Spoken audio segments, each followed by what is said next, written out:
I watched my neighbor's white contractor van roll across my lawn for the third time that week, its tires carving fresh ruts into grass I had reseeded just 14 days earlier. The morning dew made the tracks glisten like scars, perfectly parallel gouges that cut straight through the expensive Kentucky bluegrass blend I had spent $200 on at the garden center in Henderson, Nevada, where I lived in the Silverstone Meadows development. My daughter Emma was 6 years old, and she had been asking me all spring when she could play barefoot in the front yard again without twisting her ankle in the tire trenches. The van belonged to Marcus Chen, who lived 3 houses down in a larger corner lot but apparently found my lawn a more convenient parking spot while he loaded equipment each morning. I'd asked him politely the first time to please use his driveway. He had shrugged and told me it was closer to his garage door this way, that the HOA allowed street parking anywhere in the development, and technically, my lawn edged right up to the street without a curb. I had pointed out that street parking meant the actual street, not someone's yard. He had driven away without answering. The second time I asked, I brought a copy of the county property survey showing where the street easement ended and my land began. Marcus glanced at it for maybe 3 seconds before handing it back and informing me that Sharon Keller, the HOA president, had already approved his parking arrangement because his work van was too large for his driveway, and leaving it on the street proper would block traffic flow.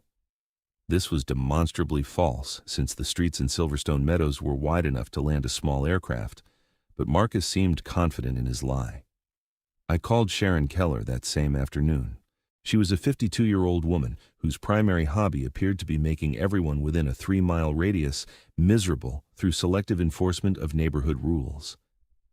Her voice on the phone had the quality of someone sucking on a lemon while explaining basic math to a slow student. Mr. Quillen, I have reviewed your complaint, and I must inform you that Mr. Chen's parking location does not violate any HOA covenants, she said, somehow making my last name sound like an insult. However, I have noticed during my neighborhood drive-thrus that your lawn is significantly damaged and presents an eyesore that does violate Article 7, Section 3 of our aesthetic standards. You have 14 days to restore it, or face a fine of $100 per week. I pointed out that my lawn was damaged specifically because Marcus Chen kept driving his 3-ton van across it. Sharon made a sound that conveyed she found this explanation both irrelevant and tedious. The condition of your property is your responsibility, Mr. Quillen. I suggest you address it promptly. She hung up before I could respond. I stood in my kitchen holding the phone, watching through the window as Marcus drove across my lawn again, this time backing up and pulling forward twice to angle his van properly. Each maneuver dug the ruts deeper. I spent that evening researching property law, easement rights, and trespassing statutes in Nevada. The law was clear enough. Marcus was absolutely trespassing, and I could theoretically pursue civil action. I could also call the police, though several online forums suggested that cops generally decline to get involved in neighbor disputes unless actual violence occurred or significant property damage could be proven. The tire ruts probably did not rise to the level that would interest Henderson PD, especially since Sharon Keller wielded surprising influence in the neighborhood and had a brother-in-law on the city council. The next morning, I tried a different approach. I waited outside at 6:30 when Marcus typically left for work. He emerged from his house carrying a toolbox and a rolled bundle of electrical cable. I kept my voice friendly and reasonable. "Hey Marcus, look, I know we got off on the wrong foot about this. What if I help you figure out a better solution? Maybe we could talk to Sharon together about expanding your driveway, or I could help you reorganize your garage so the van fits?" Marcus set down his toolbox on my grass, directly on top of one of the ruts. "I don't need a solution. Everything's fine the way it is." "It's not fine for me. My daughter plays in this yard." "Then maybe you should teach her to play in the backyard." He loaded his materials into the van, climbed in, and started the engine. I stepped back as he reversed across my lawn, spraying dirt and torn grass behind his rear tires. I called a lawn service that afternoon. The owner, a weathered man named Pete who had been maintaining yards in Henderson for 30 years, walked my property line and shook his head. "I can fix this, but if someone keeps driving on it, we will be having the same conversation every month," he said. "You are looking at aerating, filling the ruts with topsoil, reseeding, Maybe laying some sod in the worst spots. $1,500, and that's with the repeat customer discount I am giving you, because I feel bad about your situation. $1,500 I did not exactly have sitting around, not with Emma's upcoming birthday party and the new school clothes she needed. I thanked Pete and told him I would think about it.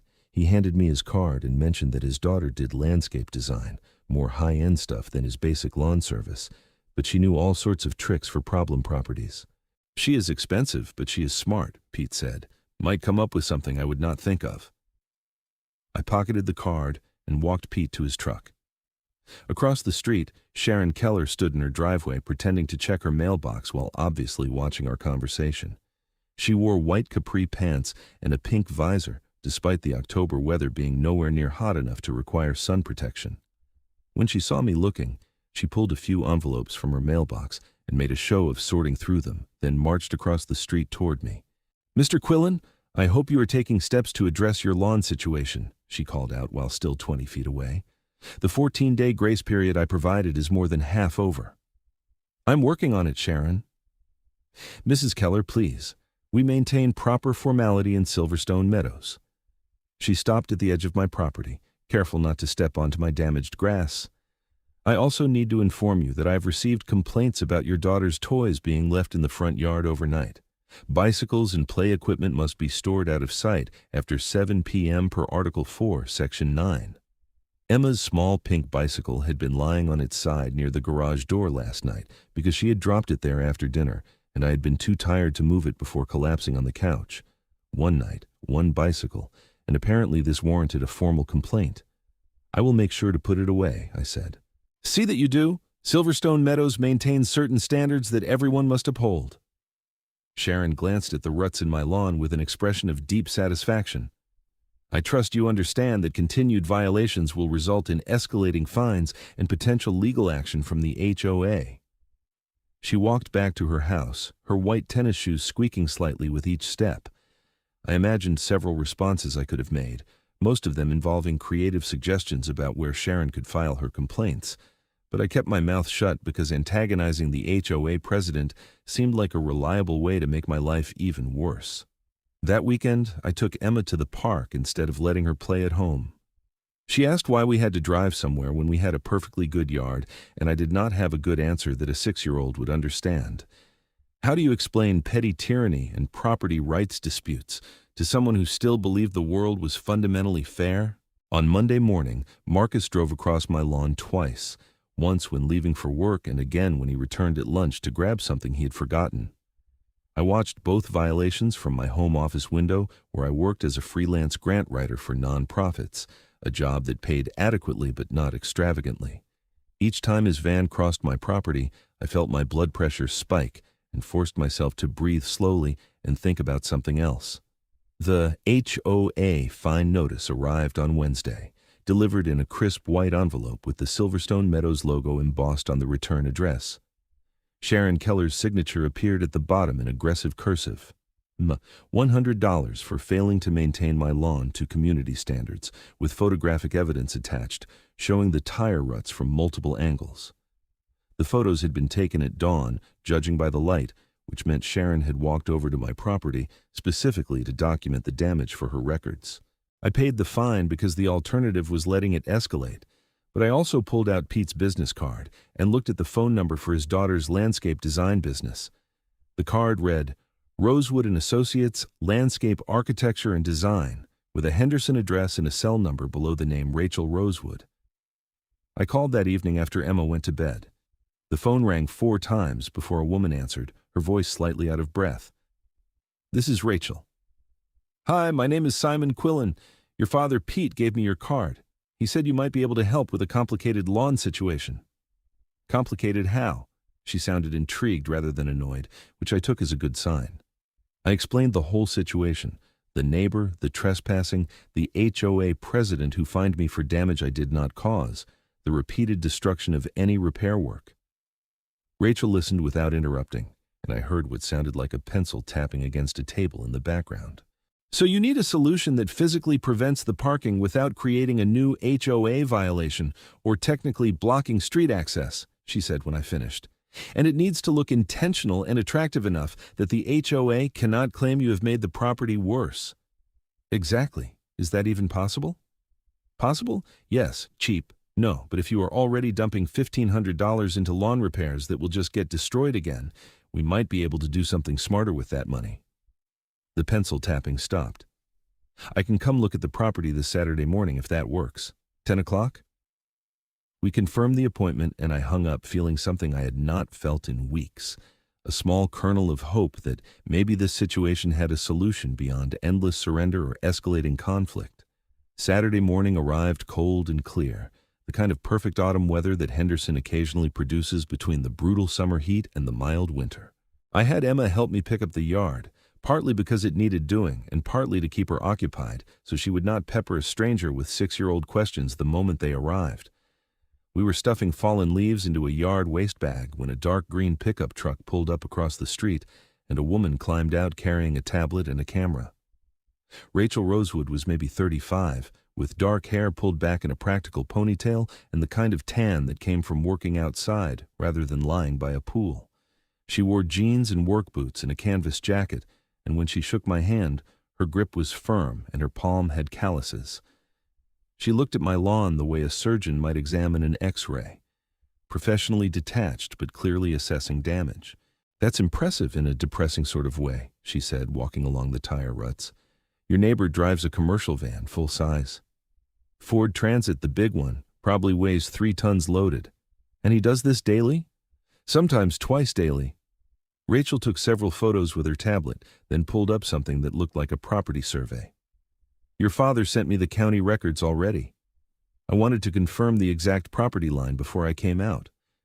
She walked to the edge where my grass met the street, knelt down, and ran her hand along the ground. "Okay, this makes sense. No curb, no obvious boundary marker, so from a casual observer's perspective, it looks like street access. But legally, it's definitely your land." Emma had abandoned the leaf bag and wandered over, curious. "Are you going to fix our lawn?" "I'm going to try," Rachel said. "What's your name?" "Emma. I'm 6. I used to play out here, but now I cannot because of the holes." "The holes are definitely a problem." Rachel stood up and brushed dirt from her knee. "Do you like gardens?" Emma considered this. "I guess we have flowers in the back." "What if the front had flowers too, and maybe some rocks and cool stuff to look at? Would that be better than just grass?" Emma's eyes widened. "Could we have big rocks, like the ones at the park?" "Maybe. I will have to see what makes sense." Rachel looked at me. "Can we talk specifics?" I sent Emma back to the leaf bags with instructions to fill at least 2 more, then led Rachel to the driveway where we could spread out her tablet. She pulled up a design program and sketched quickly, her stylus moving with practiced confidence. "Here is what I am thinking," she said. "We create a landscaped border along your property line, maybe 18 inches deep. Looks intentional, looks attractive, follows the natural contour. But underneath the decorative elements, we install ground anchors with bollards, basically heavy-duty posts set in concrete that make it physically impossible to drive across without destroying your vehicle." "Will the HOA allow bollards on my property?" "Not if they look like bollards. But if they look like landscape features, decorative posts, large stones, integrated lighting elements, then we are just doing high-end landscaping. The HOA cannot ban you from improving your property as long as it meets aesthetic standards, and believe me, I know how to make things look premium." She zoomed in on part of her sketch. "The expanding foam comes in during installation. Instead of waiting 3 days for traditional concrete to cure, we use rapid expanding structural foam around the anchors. Sets in about 4 hours, strong enough to stop a truck, and we can complete the whole installation in a single day before anyone realizes what we are doing." "Is that actually strong enough?" "This is not the foam you buy at Home Depot for filling cracks. This is structural grade, 2-part expanding urethane that they use for industrial foundation support. A bollard set with this stuff will stop a car dead, guaranteed. I have used it on commercial projects where we needed fast installation." She swiped to a different screen showing what looked like a botanical layout. "We surround the bollards with knockout roses, ornamental grasses, and some larger decorative river stones. From the street, it looks like you hired a high-end designer to create a beautiful border garden. From a practical standpoint, there's no way a vehicle crosses that line without tens of thousands of dollars in damage. I looked at the design taking shape on her screen. It actually looked beautiful, the kind of professional landscaping that would make my house stand out in the neighborhood for good reasons rather than because of tire ruts. What's the budget on something like this? Rachel did some quick calculations, her lips moving slightly as she added numbers. Materials run about $1,200. The structural foam is not cheap and we need enough bollards to make it effective. I'm thinking 8 posts across the vulnerable area. Labor is normally where this gets expensive, but I will cut you a deal. $2,000 total, and that includes the new sod for the damaged areas and a 1-year maintenance guarantee. $2,000 was more than I had wanted to spend, but it was also a permanent solution rather than an endless cycle of repair and re-damage. I thought about the HOA fine I had just paid, the ones I would keep paying if nothing changed, the fact that Emma could not play in her own front yard. If I say yes, how quickly could you start? I have next Saturday open. We would need to start early, like 6 a.m., because the foam installation needs to happen before it gets too hot and before too many people are around asking questions. Rachel glanced toward Marcus Chen's house. Not that we are doing anything wrong, but the fewer explanations required during construction, the smoother everything goes. What do I need to do to prepare? Just make sure you have water access and keep people away from the work area. My crew is 3 people including me. We will bring everything else. She closed her tablet and looked at me directly. Fair warning, when your neighbor tries to park on your lawn next time and hits those bollards, there will be drama. The HOA president is probably going to have opinions. You need to be ready for pushback. Sharon Keller already hates me. I am not worried about her opinions getting worse. Rachel laughed, a genuine sound that made her seem younger. Sharon Keller is your HOA president? Oh man, Pete mentioned you were dealing with someone difficult, but he did not say it was Sharon. She tried to fine my parents 3 times last year for having Pete's work truck in their driveway overnight. Called it a commercial vehicle violation, even though half the neighborhood has trucks. How did they get her to back off? They did not. Pete just paid the fines and started parking his truck at his business yard instead. Sometimes it is easier to work around unreasonable people than to fight them directly. She packed her tablet into a messenger bag. But this situation is different. You are not asking permission or negotiating. You are improving your property within your rights, and if that improvement happens to prevent trespassing, well, that is just a happy side effect. We shook hands on the deal, and I gave Rachel a deposit check for half the amount. She promised to send over a formal contract and a detailed materials list by Monday. As she drove away, Emma ran up and grabbed my hand. Is she going to make our lawn pretty again? She's going to try, sweetheart. I like her. She talks to me like a normal person, not like how Mrs. Keller talks to me. I had not realized Emma had any interactions with Sharon Keller, and this worried me. What do you mean? When did Mrs. Keller talk to you? Last week when I was riding my bike. She said I was riding too fast and it was dangerous, and I needed to be more careful or she would tell you. Emma made a face. But I was not even going fast. I was just riding normal. I made a mental note to have a conversation with Sharon about not disciplining other people's children, then decided that conversation would probably make everything worse and filed the thought away under problems to deal with later. Marcus drove across my lawn twice more that week, and each time I took photos and videos with my phone, documenting everything with timestamps and clear shots of his license plate. Rachel had suggested I build a record in case things escalated to legal action, and photographing each violation had the added benefit of making me feel slightly less powerless. On Wednesday evening, I saw Sharon Keller walking her tiny white dog, a yapping creature that looked like an animated cotton ball. She paused in front of my house and stared at the tire ruts for a long time, and I wondered if she was planning to issue another fine. Instead, she pulled out her phone, took several photos of my damaged lawn, and continued walking. The dog left a dropping on the edge of my driveway, which Sharon pretended not to notice as she walked away. I cleaned up after her dog and went back inside. The contract from Rachel arrived via email on Thursday, professional, detailed, clearly outlining the scope of work and the timeline. I signed it electronically and returned it within an hour. She sent back a thumbs-up emoji and a message saying her crew would arrive at 6 a.m. sharp on Saturday. Friday night, I barely slept, my mind racing through everything that could go wrong. What if the HOA found some obscure regulation that banned my landscaping? What if Marcus damaged his van on the bollards and sued me? What if the whole plan backfired and made everything worse? At 3 a.m., I gave up on sleep and made coffee, sitting in my dark kitchen and watching the street for no good reason. Saturday morning arrived with the kind of silence that only exists before dawn. I was already dressed and caffeinated when Rachel's green pickup appeared at 5:45, followed by a larger truck pulling a trailer full of equipment. Two men climbed out of the second truck, both young and fit, and moving with the efficient purpose of people who knew exactly what they were doing. Rachel walked up to my door and knocked softly. I opened it before the sound could wake Emma.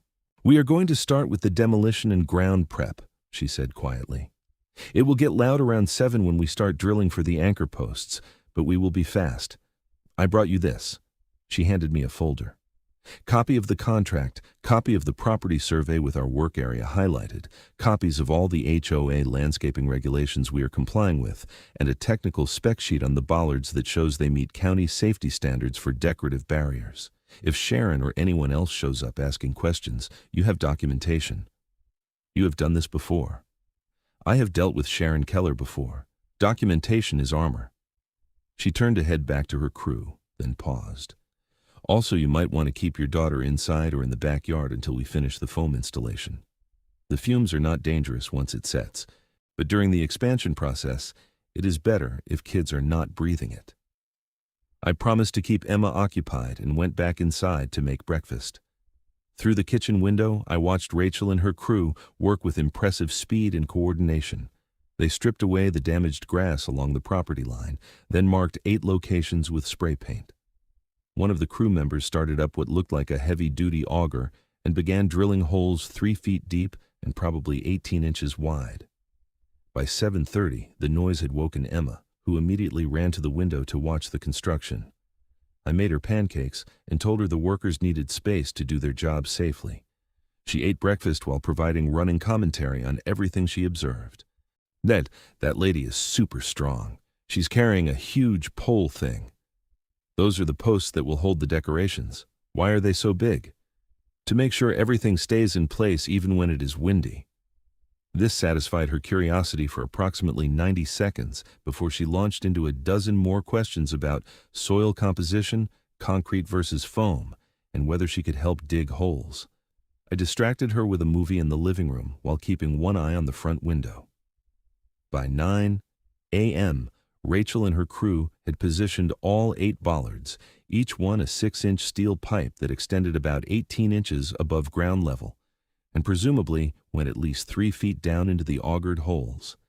The bollards were arranged in a gentle curve following the property line, spaced close enough that no vehicle could fit between them. Then, Rachel pulled out the expanding foam canisters, large industrial tanks that looked nothing like the small cans you might use to seal gaps around a window. She wore safety goggles and heavy gloves as she mixed the 2-part formula and poured it into the first hole around the bollard. The foam started expanding immediately, rising up around the post with an unsettling organic quality, like watching bread dough in time-lapse. She moved from bollard to bollard, working quickly, and within 20 minutes all 8 posts were surrounded by expanding foam that had bubbled up above ground level before hardening. The excess foam had a yellowish tint and a rough texture that looked industrial and out of place, but Rachel had anticipated this. Her crew began shaving down the foam with what looked like specialized cutting tools, then packed soil around the bases and smoothed everything to ground level. By 11 a.m., the bollards were set and solid and looked like they had been there for years. Rachel tested each one by pushing against it with her full weight and then having one of her crew members do the same. The posts did not budge even slightly. "That's not going anywhere," she said with satisfaction. Then her crew began the transformation that turned industrial bollards into landscape design. They wrapped each post with decorative metal sleeves that looked like bronze-finished architectural columns, complete with ornamental caps on top. Around the base of each post, they arranged large river stones in varying shades of gray and tan, creating natural-looking clusters. Between the bollards, they installed low decorative edging that defined the border, then filled the 18-inch deep border space with rich, dark soil. The plantings came next: knockout roses in deep pink, ornamental grasses with feathery plumes, some kind of low purple flowering ground cover that Rachel said would fill in quickly, and a few architectural agave plants that added dramatic spikes of blue-green foliage. Small solar lights were tucked strategically among the stones to illuminate the border at night. By 3 p.m., my property line looked like something from a high-end home and garden magazine. The transformation was so complete that it took a moment to remember the same space had been rutted mud that morning. The bollards were completely disguised as decorative elements. The border looked intentional and professionally designed, and the new sod behind the border stretched smooth and unmarred up to my driveway. Rachel walked me along the installation, pointing out details. The posts are set 36 inches deep in structural foam that is now harder than concrete. The decorative sleeves are quarter-inch steel that will take a hit without crumpling. The stones add visual weight and also additional impact protection. If someone tries to drive across this, their vehicle will stop dead, and they will do serious damage to their undercarriage, axle, probably their suspension. What if they swerve onto my lawn further down? See how we curved the border? It extends past the natural approach angle from the street. They would have to mount the curb, which does not exist here, but they would have to jump the street edge at an extreme angle, and then they would immediately hit either your driveway or the landscaping. There is no clear path anymore. She smiled. You want to test it? Take your car and see if you can find a way across without hitting the bollards. I did exactly that, pulling my sedan out of the driveway and attempting to approach my lawn from multiple angles. Every possible approach either required driving over the new landscaping or put me on a collision course with decorative columns. There was simply no way across that did not involve hitting something solid. It works, I said, pulling back into my driveway. This is brilliant. This is problem solving. Rachel handed me a care sheet for the plants and a maintenance schedule. Keep everything watered for the first 2 weeks while the roots establish. After that, it is pretty low maintenance, maybe an hour a month to trim and refresh the mulch. The roses will bloom spring through fall, and the solar lights will kick on automatically at dusk. I paid her the remaining balance and added an extra $200 as a tip, which she tried to refuse until I insisted. Her crew packed up their equipment and drove away, leaving my property transformed. Emma ran outside the moment I told her it was safe and immediately began exploring the new garden border, delighted by the smooth stones and the flowers and the little lights. This is so pretty, Dad. Can I show Mommy when she does video call tomorrow? Emma's mother and I had divorced 3 years earlier, amicably enough that we maintained friendly communication and shared custody. She had moved to Phoenix for work and saw Emma during school breaks and summer vacation. I told Emma yes, of course she could show off the new landscaping, and we spent the next hour exploring every detail of Rachel's work. That evening, I grilled chicken in the backyard while Emma played in the front for the first time in months, riding her bike in careful circles on the driveway and occasionally stopping to touch the soft petals of the roses. The sun set in brilliant orange and pink, and right on schedule, the solar lights flickered to life, casting a warm glow along the border. Everything felt peaceful and right in a way it had not felt since we moved to Silverstone Meadows. I let myself enjoy the moment without thinking about what Monday morning would bring. Marcus Chen left for work at his usual time on Monday, and I watched from my office window with my phone ready to record. His white van backed out of his driveway, drove to the end of his street, turned onto my street, and headed toward my house exactly as he had done every day for months. The van slowed as it approached my property. I could see Marcus looking at the new landscaping, his expression confused. He stopped completely for maybe 10 seconds, clearly trying to figure out what had changed. Then, he attempted his usual maneuver, angling the van to cut across my lawn. The front passenger side tire hit the border at maybe 5 miles per hour, bounced hard off the first decorative stone cluster, and slammed the van's undercarriage into one of the bollards with a sound like a metal baseball bat hitting a steel drum. The van stopped dead with its front end partially on my lawn and its rear end still in the street. Marcus sat there for a moment, stunned. Then he tried to back up. The van's undercarriage was hung up on the bollard, and it took him 3 attempts, the engine revving and the tires spinning, before he finally yanked free with a horrible scraping noise. He pulled back into the street and sat there with his hazard lights blinking.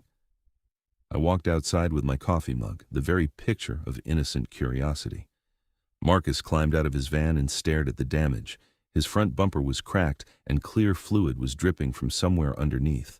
He looked up at me with an expression of pure fury. "What the hell did you do to your lawn?" "I had it professionally landscaped. Looks nice, does not it?" "You put posts in the ground. That is destruction of street access." "Those are decorative columns on my private property, not in the street. You just drove your van into my landscaping." I kept my voice calm and friendly. "Are you okay? That sounded like a pretty hard impact." Marcus was not interested in my concern for his well-being. "You did this on purpose. You're trying to damage my van." "I installed landscaping on my own property. If you damaged your van by driving on my lawn, that sounds like a trespassing issue." I pulled out my phone and showed him several of the photos and videos I had collected over the past weeks. "I've been documenting your repeated trespassing for a while now. I was planning to send all of this to the county along with a formal complaint, but I figured solving the problem directly was more neighborly." Marcus looked at my phone, at his damaged van, at the landscaping, and then back at me. His face had gone red. "Sharon is going to hear about this. This is an HOA violation for sure." "Which part?" "The professionally designed landscaping that increases my property value and complies with all aesthetic standards, or the trespassing you have been committing daily for months." I sipped my coffee. "Feel free to call Sharon. I have all the documentation ready." Marcus got back in his van, tried to start it, and was rewarded with a grinding noise that suggested the impact had done more damage than just the bumper. The engine eventually caught and he drove away slowly, the van listing slightly to one side and trailing what looked like coolant. I went back inside, feeling a satisfaction so pure it was almost giddy. I had not destroyed his van out of revenge or vandalism. I had simply made it impossible for him to keep destroying my property, and the damage to his vehicle was entirely his own fault for attempting to drive where he had no legal right to go. Sharon Keller arrived at my door at 1:30 that afternoon, and I had been expecting her. I opened the door with a smile. "Good afternoon, Mrs. Keller. What can I do for you?" "Mr. Quillen, I have received a complaint regarding unauthorized construction on your property." She held a tablet that displayed what looked like the HOA complaint form, probably filed by Marcus within minutes of damaging his van. "According to Mr. Chen, you have installed barriers that create a safety hazard and violate multiple HOA covenants. Would you like to see the landscaping in question?" I led her to the front yard before she could answer. Sharon stopped at the edge of my driveway and stared at the border garden with an expression that cycled rapidly through confusion, annoyance, and grudging assessment. I handed her the folder Rachel had prepared. "This is a copy of my property survey showing the work was performed entirely on my private land, not in any easement or common area. This is documentation showing the design complies with HOA Article 7, Section 3 regarding aesthetic standards, Article 9, Section 2 regarding allowable landscaping materials, and Article 12, Section 5 regarding decorative barriers. This is the permit I obtained from Henderson County for landscape modification, and this is the technical specification for the decorative columns showing they meet safety standards." Sharon flipped through the pages with increasing irritation. She clearly wanted to find a violation, but the documentation was ironclad. "This is excessive for a front border garden," she finally said. "Article 7, Section 3 encourages property owners to pursue high-quality landscaping that enhances neighborhood aesthetics. I hired a professional landscape designer and invested significant money in improving my property exactly as the HOA guidelines suggest. You installed these barriers to deliberately damage Mr. Chen's vehicle. I installed decorative landscaping on my property. Mr. Chen damaged his vehicle by driving on my lawn, which is trespassing. I have been documenting his repeated trespassing for weeks."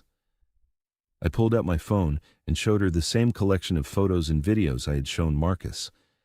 "I also have documentation of the HOA fine you issued me for lawn damage that was caused entirely by Mr. Chen's trespassing. Would you like me to forward all of this to the county along with a formal complaint?" Sharon's face tightened. Silverstone Meadows prefers to resolve neighborhood disputes internally without involving outside authorities. Then I suggest the HOA stops fining me for damage I did not cause and starts enforcing rules against trespassing. My lawn is now restored. If Mr. Chen keeps his vehicle on his own property or on the actual street, there will be no further issues. Mr. Chen's driveway is not large enough for his work vehicle. That sounds like Mr. Chen's problem to solve, not mine. He can park on the street, he can rent garage space, he can get a smaller van. What he cannot do is drive on my lawn. I smiled pleasantly. Unless the HOA is officially stating that property owners do not have the right to prevent trespassing? Sharon opened her mouth, closed it, and seemed to be calculating whether this was a fight she could win. The documentation was clear, the landscaping was professional and attractive, and I had video evidence of weeks of trespassing that I could easily send to county authorities if the HOA chose to escalate. I will be monitoring your property closely for any violations, she said finally. Silverstone Meadows maintains certain standards. I understand completely. Have a good afternoon, Mrs. Keller. She stalked back to her house, her white tennis shoes squeaking with each angry step. I watched her go and allowed myself a moment of pure victory. For the first time since moving to Silverstone Meadows, I had won a battle with the HOA. Over the next week, I saw Marcus leave for work several times, and each time he parked on the actual street half a block down from my house, then walked back to his driveway to load his equipment. It was less convenient for him, but it solved the problem permanently. His van still had visible damage from the impact with the bollard. The front bumper hung slightly loose, and someone had patched the cracked plastic with silver tape. Emma played in the front yard every afternoon after school, and neighbors I had barely spoken to before started stopping by to compliment the landscaping. Several people asked for Rachel's contact information, saying they wanted to upgrade their own properties. I gave out her business card 4 times in the first week alone. The only person who did not compliment the landscaping was Sharon Keller, who began conducting daily walkthroughs past my house with her little white dog. She would slow down as she passed my property, study the landscaping with obvious suspicion, and occasionally take photos with her phone, as if documenting some future violation. I ignored her and focused on maintaining the new border garden exactly according to Rachel's instructions. On Thursday evening, I was watering the roses when Rachel's green pickup pulled up across the street. She climbed out and walked over, looking pleased. I heard through the neighborhood grapevine that the installation worked exactly as planned. Marcus Chen's van versus 1 bollard. Bollard wins decisively. He has not tried to park on my lawn since. I consider that a complete success. I've gotten 3 calls this week from your neighbors asking for landscape consultations. One of them specifically mentioned they have drainage problems and want the fast install foam solution. Rachel glanced at the border garden. Everything looks great. You're doing good with the maintenance. I follow instructions well. I turned off the hose and coiled it back onto the reel. Can I ask you something? How did you know the foam solution would work? This seems like a pretty specific situation. Rachel leaned against my mailbox post. My ex-husband used to park his boat trailer on my flower beds when we were still married. Not to be mean, just because he did not think about it or care. I asked him to stop. He would stop for a while. Then he would forget and do it again. After the divorce, I had the same problem because he had visitation with our daughter and would park in the driveway, which was technically half his until the property settlement finalized. I researched solutions for months before I found structural foam and realized I could make barriers that looked like landscaping. So this is personal experience. Very personal. I could not do anything about my ex until the divorce finalized. But watching you deal with Marcus and the HOA made me remember exactly how frustrating that kind of situation feels. She smiled slightly. Sometimes the best solutions come from people who have lived through the same problem. We talked for a few more minutes about plant care and watering schedules, and then Emma appeared at the front door asking if she could have a snack. Rachel waved goodbye and drove off, and I followed Emma inside to slice apples and pour milk. The weekend passed quietly. Emma had soccer on Saturday morning, and we spent Sunday afternoon at the park. I noticed several families from Silverstone Meadows there, and 2 of them mentioned they had seen my new landscaping and thought it looked wonderful.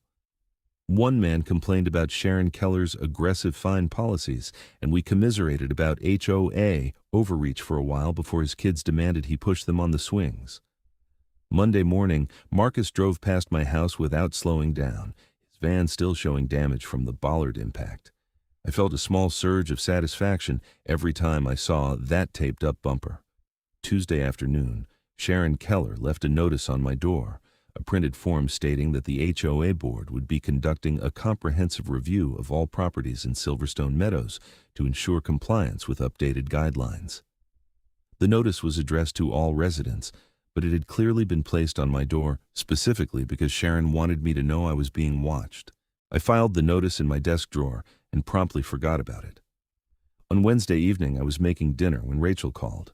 Her voice had an urgency that had not been there during our previous conversation. "Hey, I'm sorry to bother you, but I need advice about something, and you are the only person I know who has successfully dealt with Sharon Keller. What is going on?" She showed up at my parents' house today with a complaint that Pete's lawn service truck violates commercial vehicle restrictions. She is threatening to fine them $500 a week if he does not move it, which is double the previous fine amount and way more aggressive than before. Rachel sounded frustrated and tired. "I think she is retaliating because I did your landscaping and it stopped Marcus from trespassing." This was exactly the kind of petty vindictiveness I had come to expect from Sharon. Going after Rachel's elderly parents because she was angry at me was a new low even for the HOA president. Does your father actually park his work truck at their house overnight? No, he stopped doing that last year after the first round of fines. He parks it at his business yard every night. Sharon is lying about the violation to create an excuse for the fine. Can you document that the truck is not there? I can, but that requires proving a negative, which is hard. She will just claim she saw it there on specific nights, and I have to prove she did not, which gets complicated fast. Rachel made a frustrated noise. "I'm sorry. I should not dump this on you. I just do not know who else might understand how to deal with her." An idea was forming in my mind, one that required careful thought, but might solve multiple problems simultaneously. What if we go to the next HOA board meeting together and formally address both issues? The retaliation against your parents and the fact that Sharon has been selectively enforcing rules against people she does not like? HOA board meetings are a nightmare. Sharon controls the entire agenda and shuts down any dissent. But it is public record, right? There are minutes, documentation of what gets said. Technically, yes, but Sharon writes the minutes herself, so good luck getting accurate documentation.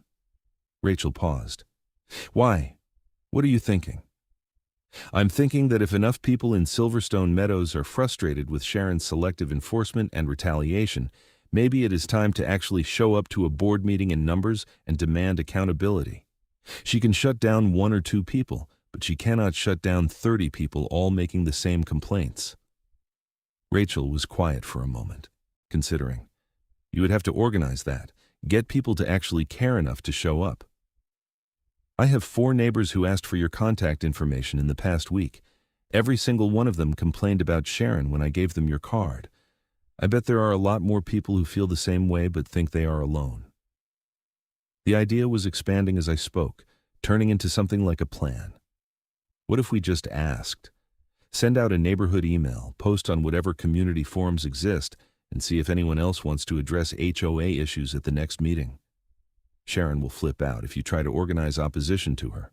Sharon is already retaliating against your parents and watching my house for violations. She already hates us. What do we have to lose? Rachel laughed, but it had a slightly wild edge. Okay, you know what? Fine, let us do this. The next board meeting is in 2 weeks. If you can actually get people to show up, I will be there with documentation of every bogus fine Sharon has issued my parents in the past year. We hung up, and I immediately pulled up the Silverstone Meadows HOA website, which was somehow both overly complicated and completely unhelpful. Buried in the Resident Resources section, I found a community forum that appeared to have maybe 20 active members out of the 300 homes in the development. I created an account and posted a simple message. Anyone else tired of selective HOA enforcement and retaliatory fines? Board meeting is November 15th at 7 p.m. Let us show up together and demand fair treatment for all residents. I included my email address and waited to see if anyone would respond. The first reply came within an hour from someone named Michael Peters who lived on the other side of the development. About time someone said this. Sharon fined me $300 for having my garage door open past 8 p.m. when I was unloading groceries. Count me in. Then another reply, and another. By bedtime I had 12 people saying they would attend, and another 8 sharing their own stories of ridiculous fines and selective enforcement. A woman named Jennifer had been fined for having the wrong shade of white on her front door. A retired couple had been cited for their mailbox being 3 inches too far from the curb. Someone else had been fined because their teenagers' friends parked on the street during a birthday party and Sharon decided it created a traffic obstruction. The stories kept coming all week. I created a shared document where people could add their complaints and documentation, and within 3 days, we had 47 documented cases of what appeared to be selective enforcement, retaliatory fines, or rules that Sharon enforced against some residents but not others. I called Rachel with updates every few days. She added her parents' situation to the shared document, complete with photos showing Pete's truck parked at his business yard with timestamps, proving it was not at their house during the times Sharon claimed to have seen it there. "This is bigger than I thought," Rachel said during one of our calls. "Half the neighborhood has been dealing with Sharon's nonsense, but nobody talks about it because they think it is just them. That is how petty tyrants stay in power. They make everyone feel isolated and powerless." I scrolled through the latest additions to the document. We have 43 people confirmed for the board meeting now. Sharon is going to lose her mind. Good. She deserves to lose her mind. Rachel paused. "Hey, my daughter Lily's been asking if Emma wants to come over for a playdate this weekend. They are the same age, and Lily goes to Desert Hills Elementary, same as Emma. Would that be okay?" The invitation surprised me, though it probably should not have. Rachel and I had been talking almost daily for 2 weeks, and the conversations had gradually shifted from purely HOA strategy to more personal topics. Our kids, our ex-spouses, our jobs, the challenge of single parenting. The transition felt natural rather than forced. "Emma would love that. Saturday afternoon? Perfect, I will text you my address." Saturday arrived bright and warm, and I drove Emma to Rachel's house with a mix of nervousness and anticipation that had nothing to do with HOA politics. Rachel lived in a different development outside of Sharon Keller's jurisdiction, a neighborhood with actual trees and no visible HOA tyranny. Her house was a single-story ranch with a desert-landscaped front yard that showcased her professional skills. Native plants arranged in artistic clusters, decorative gravel in contrasting colors, and a small fountain surrounded by smooth stones. Lily answered the door before I could knock. A dark-haired girl with her mother's smile and the kind of instant enthusiasm that 6-year-olds specialize in. "You must be Emma. I am Lily. Do you want to see my room? I have a dollhouse and also a fort made of blankets." Emma looked at me for permission. I nodded, and both girls disappeared into the house at high speed. Rachel appeared from the kitchen, wiping her hands on a towel. "That was quick. They will probably be occupied for at least 2 hours. She gestured toward the kitchen. "I was about to make coffee if you want to stay for a while instead of just dropping her off." I should have said no, should have used the free time to run errands or get work done. But instead, I found myself following Rachel into her kitchen and accepting a mug of coffee. We sat at her table near a window that looked out onto her backyard, where more professional landscaping created a private oasis with a small patio and what looked like a vegetable garden. "Your yard is incredible," I said. "It is my testing ground for new design ideas. Clients like seeing photos of real installations, and if I can keep plants alive in my own yard, I can probably keep them alive anywhere." She added cream to her coffee. "This whole revenge landscaping specialty I seem to have developed started here after my divorce. I ripped out everything my ex had planted and rebuilt the whole yard from scratch. Very therapeutic." "How long have you been divorced?" 3 years. He left for someone younger and less complicated, which apparently meant someone who did not call him out when he forgot to pick up our daughter from school or showed up drunk to her kindergarten graduation. Rachel's voice was matter-of-fact rather than bitter. "The divorce was ugly, but the aftermath has been better. Lily is happy, I am happy, and my ex pays child support on time because he knows I will drag him back to court if he does not." I told her about my own divorce, the surprisingly amicable split that happened when Emma was 3, The ongoing friendly relationship with my ex-wife, who had moved to Phoenix for a job opportunity we both agreed she could not pass up. Rachel listened without judgment, asking questions that showed genuine interest rather than polite conversation filling. We talked for 2 hours while our daughters played in the other room, the conversation ranging from parenting strategies to work challenges to the upcoming HOA showdown. When Emma and Lily finally emerged demanding snacks, Rachel made them sandwiches, while I found myself feeling more relaxed than I had in months. "We should do this again," Rachel said as I was getting ready to leave. "The play date, I mean. Lily has been asking for a friend to hang out with outside of school." "Emma would love that. She has been talking about Lily nonstop since they went into the other room." We made plans for the following weekend, and I drove home with Emma providing detailed commentary on everything she had seen and done at Lily's house. She finally paused for breath long enough for me to ask if she had fun. "It was the best day ever. Lily is my new best friend, and Rachel's really nice, and she said maybe we can do this every weekend." The enthusiasm in Emma's voice made something in my chest warm in a way I had not felt since the divorce.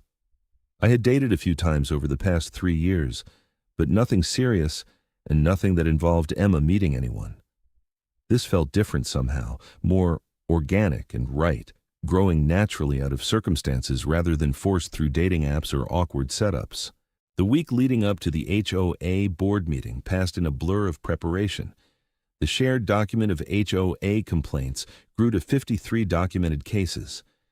I printed copies for everyone who planned to attend and organized people into groups based on their specific issues: unfair fines, selective enforcement, retaliation, unclear or contradictory rules. Rachel called the night before the meeting with nervous energy in her voice. 47 people confirmed they are coming. That's a huge turnout. Sharon is going to freak out when she sees that many residents in one room. That's the point. She cannot bully 47 people the way she bullies individuals. I looked over my notes, making sure I had everything organized. "Are you ready?" "As ready as I will ever be. Lily is staying with my parents tomorrow night so I can focus without worrying about her." Rachel paused. "Thank you for pushing this. I would never have organized something like this on my own. We are doing it together. That is what makes it possible." The board meeting was held in the community center building near the Silverstone Meadows entrance, a bland beige structure that looked like every other HOA facility in Henderson. I arrived 20 minutes early and found 30 people already there, all of them clutching printed copies of the shared document and looking determined. Rachel appeared with her father Pete, and I met him properly for the first time. He shook my hand with a grip that testified to decades of manual labor and told me he was grateful someone was finally standing up to Sharon's nonsense. "That woman has been making life miserable for half the neighborhood for 5 years, Pete said. "About time someone called her out." Sharon arrived exactly at 7 p.m. with 2 other board members, both of whom looked like they would rather be anywhere else. Sharon's expression when she saw the crowded room was absolutely worth the weeks of preparation. Pure shock, followed by poorly concealed fury. "This is a board meeting, not a neighborhood social event," she said loudly, setting down her materials at the front table. "If residents want to address the board, you need to submit written requests in advance per proper procedures." I stood up. Article 15, Section 2 of the HOA bylaws states that any resident may address the board during the public comment period of any monthly meeting. We are exercising that right. Sharon glared at me. "Public comment is limited to 5 minutes total."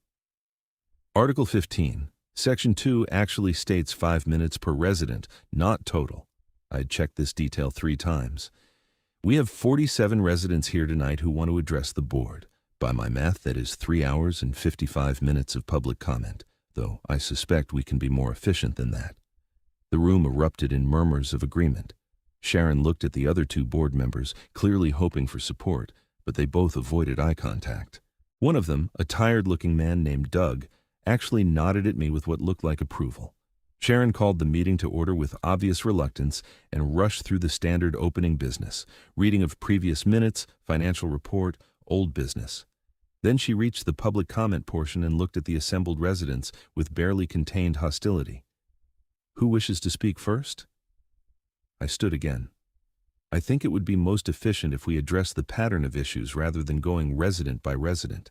We have documented 53 cases of what appears to be selective enforcement, retaliatory fines, and inconsistent application of HOA rules. I'm requesting the board review this documentation and implement clear, written standards for enforcement that apply equally to all residents. I handed copies of the shared document to all 3 board members. Sharon flipped through it with increasing agitation, while Doug and the other board member, a woman named Patricia, read with obvious interest. Rachel stood next. My parents have been fined repeatedly for parking violations that demonstrably did not occur. I have photographic evidence showing their truck was not at their residence during the times the HOA claims to have observed it. This appears to be retaliation because I provided landscaping services to another resident that the HOA president personally dislikes. She presented her evidence, including time-stamped photos and the falsified violation notices Sharon had issued. Several other residents stood and shared their stories. The man fined for his open garage door, the woman cited for the wrong shade of paint, the family penalized because their teenage son's friends parked on the street. A pattern emerged that was impossible to ignore. Sharon had been running the HOA as her personal fiefdom, issuing fines based on personal grudges rather than actual rule violations, and targeting anyone who questioned her authority. Doug spoke up after the 10th resident had presented their case. Mrs. Keller, these are serious allegations.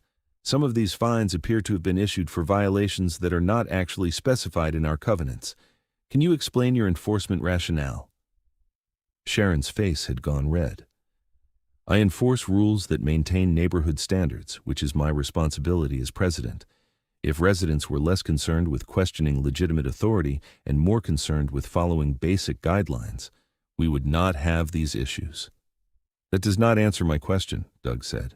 He looked at Patricia. I move that we suspend all enforcement actions pending a comprehensive review of HOA procedures and the establishment of clear written standards for citations and fines. Patricia nodded immediately. I second that motion. Sharon looked between them in disbelief. You cannot do that without my approval. I am the president. The board operates by majority vote, Doug said. All in favor? Doug and Patricia raised their hands. Sharon sat frozen, outvoted by her own board members. Motion carries, Doug said. Mrs. Keller, I am also requesting that you provide documentation for all fines issued in the past year, including the specific covenant violations cited and the evidence used to support each citation. The board will review everything before any enforcement resumes. The room erupted in applause. Sharon gathered her materials and stood abruptly. This is a witch hunt based on residents who refuse to accept reasonable standards. I will not participate in this farce. She walked out, her white tennis shoes squeaking on the tile floor. The remaining board members looked at each other with expressions of relief mixed with exhaustion. I apologize on behalf of the board, Doug said to the assembled residents. We should have addressed these issues much sooner. Patricia and I have been concerned about Mrs. Keller's enforcement practices for over a year, but she controlled the meeting agendas and made it difficult to bring up these concerns formally. Patricia added, We will schedule a special meeting next month to review all pending fines and establish new procedures. In the meantime, no enforcement actions will be taken against any resident. The meeting concluded shortly after, and residents filed out talking excitedly about finally being heard. Rachel grabbed my arm as we walked to the parking lot. That actually worked. I cannot believe that actually worked. Turns out collective action is pretty effective against petty tyrants. I felt exhausted, but triumphant. Think Sharon will resign? Not a chance. She is too stubborn and too convinced she is right. But at least now she does not have free rein to torment everyone. Rachel smiled. Want to grab coffee and debrief? I'm way too wired to go home and sleep. We ended up at a 24-hour diner near the interstate, sitting in a corner booth and talking for 2 hours about the meeting, the aftermath, the strange journey that had led from my destroyed lawn to a neighborhood rebellion. Somewhere around midnight, Rachel reached across the table and touched my hand. I am really glad Pete gave you my card. I am really glad you answered the phone. I turned my hand over so our fingers interlaced naturally. This whole situation has been awful and stressful, but meeting you has been the best thing to come out of it. Rachel smiled, and we sat there holding hands across the table like awkward teenagers, while a tired waitress refilled our coffee cups and pretended not to notice. The aftermath of the board meeting unfolded over the following weeks with surprising speed. Sharon Keller did not resign, but Doug and Patricia called for a vote to elect a new board president, and Sharon lost by a landslide in the emergency ballot that went out to all Silverstone Meadows residents. Doug took over as president and immediately implemented new procedures requiring multiple board members to sign off on any fine documented evidence for every citation and a transparent appeals process. Sharon's replacement as president meant she also lost control of the enforcement process, and Doug began systematically reviewing the past year of citations. 41 fines were rescinded, including the ones Sharon had issued to me for my damaged lawn and to Rachel's parents for phantom truck violations. The HOA issued formal apologies and refunded the money residents had paid for illegitimate fines.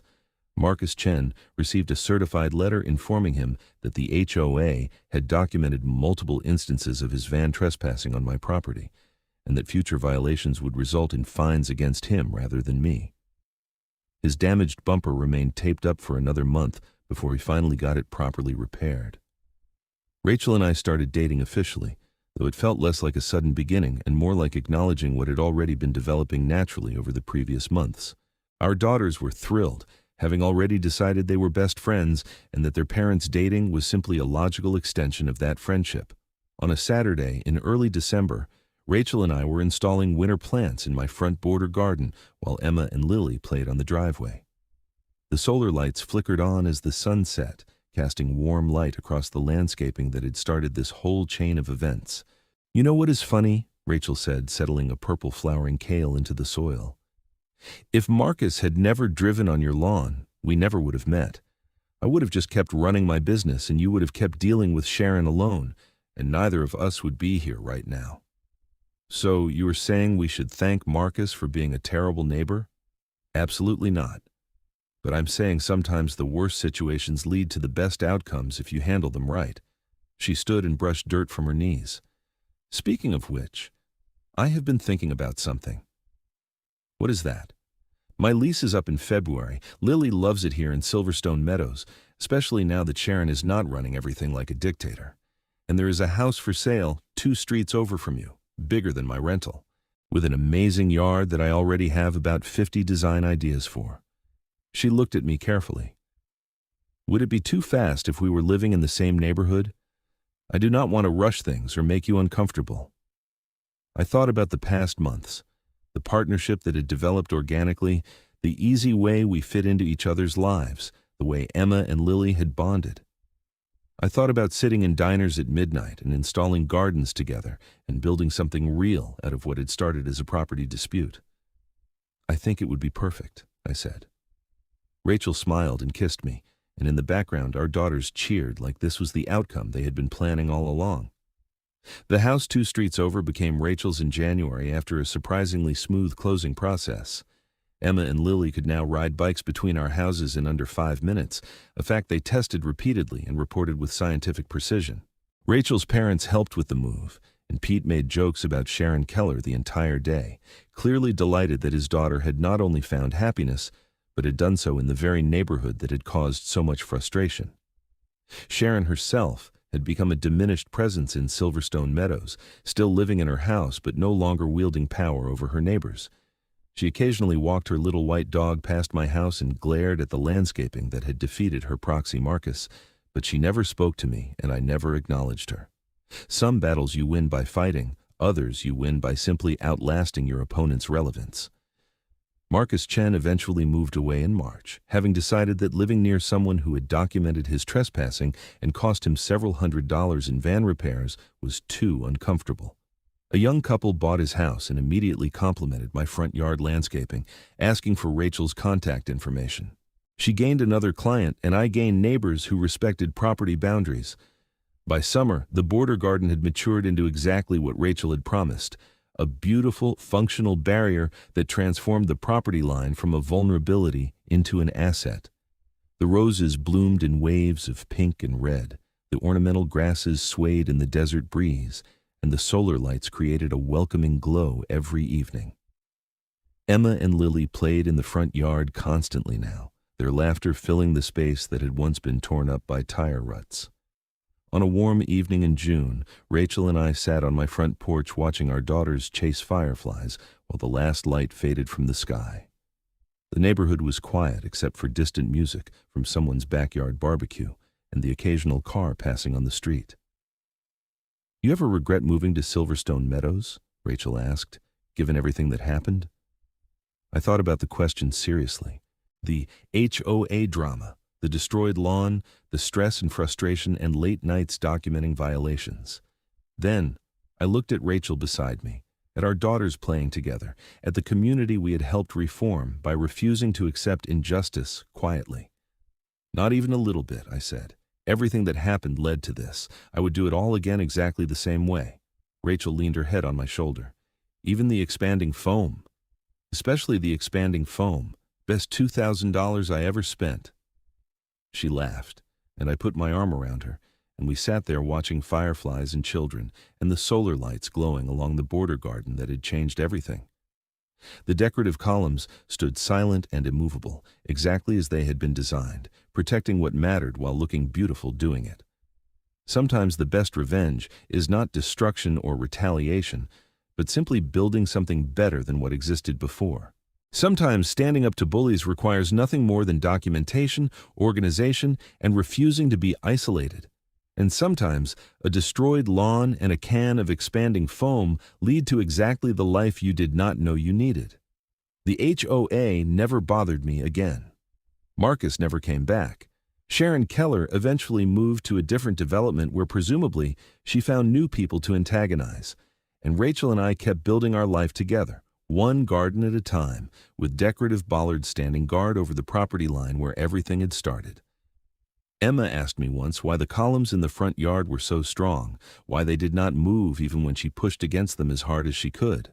I told her they were built to last, installed properly with good materials and careful planning, designed to protect what mattered while making everything more beautiful. She accepted this explanation and went back to playing with Lily. And I watched them and thought about foundations, both literal and metaphorical, about the difference between temporary fixes and permanent solutions, about the value of doing things right the first time, even when it costs more and takes longer. The expanding foam had set solid within hours, but the life built on top of it took longer to develop. Rachel and I talked about marriage sometimes, cautiously optimistic, taking things slowly, because we had both been through divorces and knew the value of building strong foundations. The girls talked about it constantly with the absolute certainty of children who saw no reason why people who loved each other should not make it official. On a Saturday morning in July, I was watering the border garden when Doug, the new HOA president, stopped by during his morning jog. He looked at the landscaping with appreciation.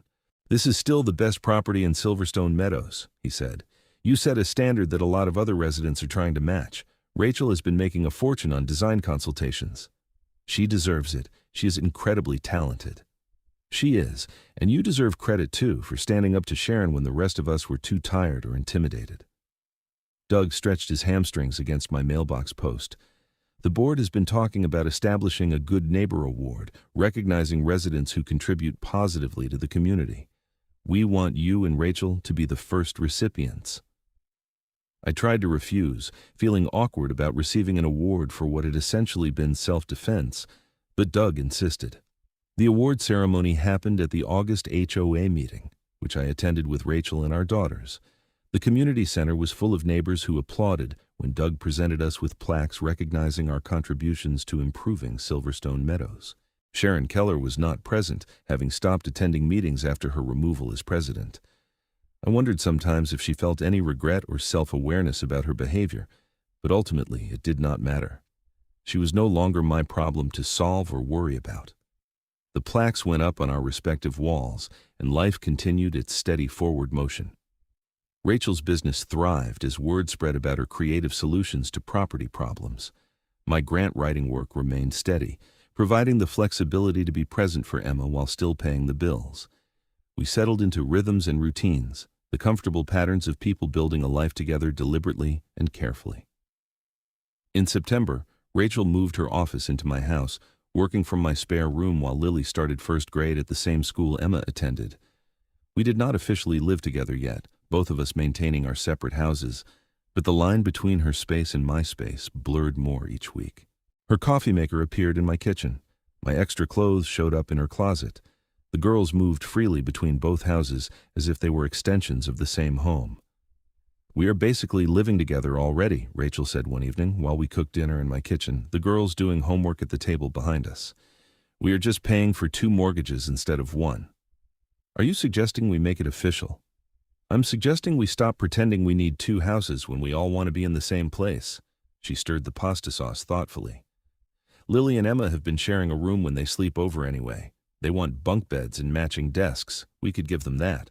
We talked logistics and timing, careful not to rush but also acknowledging that we had already built something solid enough to take the next step. By October, we had decided to sell Rachel's house and use the proceeds to expand mine, adding a bedroom, upgrading the kitchen, creating space for a family that was already functioning as one.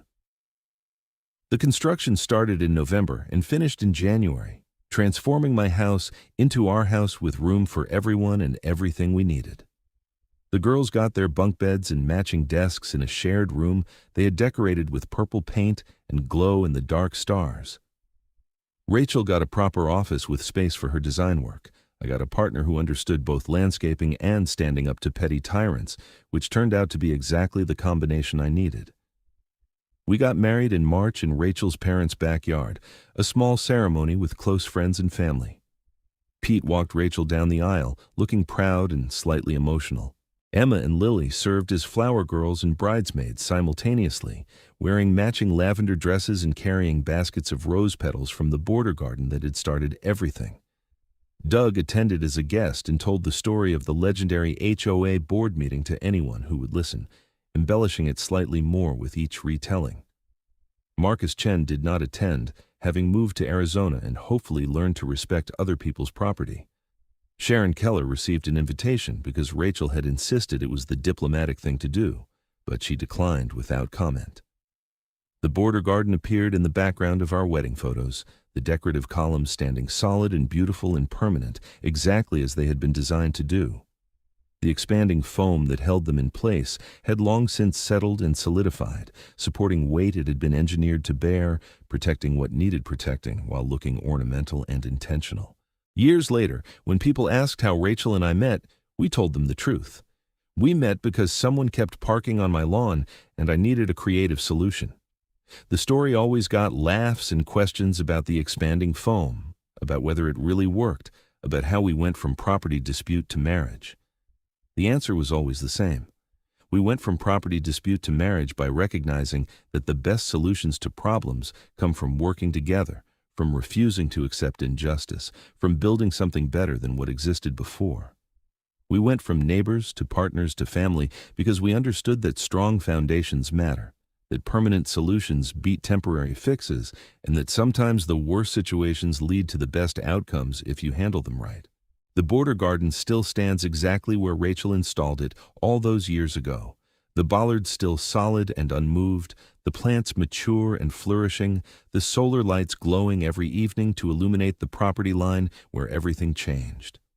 Emma and Lily are older now, but they still play in the front yard without fear of tire ruts or trespassing neighbors, and they still ask questions about why the decorative columns are so strong. I tell them the same thing I told Emma years ago. They were built to last, installed properly with good materials and careful planning, designed to protect what matters while making everything more beautiful. Then, I add something new, something I learned from experience. I tell them that sometimes one can of expanding foam, applied at the right time in the right place with the right intention, can change everything. Not through destruction or revenge, but through creating boundaries that protect what you value while building something better than what existed before. The girls accept this wisdom and go back to their games, and Rachel and I watch them from the porch where we have spent countless evenings, and I remember the morning I watched Marcus Chen's van roll across my lawn for the 3rd time that week. I remember the anger and frustration and helplessness, and then I remember making the choice to solve the problem rather than just endure it. That choice led to Rachel, to reform, to family, to a life built on solid foundations with proper boundaries and beautiful landscaping. That choice led to everything that mattered, all because I refused to accept that my daughter could not play in her own front yard, that my property could be destroyed without consequence, that petty tyranny had to be tolerated rather than challenged. One can of expanding foam did not fix everything, but it started the process. It created the conditions for change, established the boundaries that made everything else possible, and proved that creative solutions beat passive acceptance every single time. The border garden stands as evidence of this truth, blooming and beautiful and functional, protecting and decorating and marking the place where everything began. The decorative columns have never moved, not even slightly, exactly as Rachel promised they would not when she first sketched her design on a tablet in my driveway all those years ago. Sometimes the best revenge is not revenge at all, but simply building the life you want on solid foundations with proper boundaries and people you love beside you. Sometimes one can of expanding foam, applied with intelligence and purpose, ends everything that needs to end and begins everything worth having. And sometimes a destroyed lawn becomes a border garden, becomes a family, and the tire ruts disappear under roses and stones and solar lights, and what was broken becomes beautiful, and what was permanent damage becomes the foundation for permanent joy. And that is what I think about when I water the roses each morning, when I adjust the solar lights each evening, when I watch Emma and Lily play in the yard that once was rutted and ruined and has now been transformed into something worth protecting. The expanding foam set solid years ago, but what it supports keeps growing and blooming and spreading light into the darkness, exactly as it was always meant to do.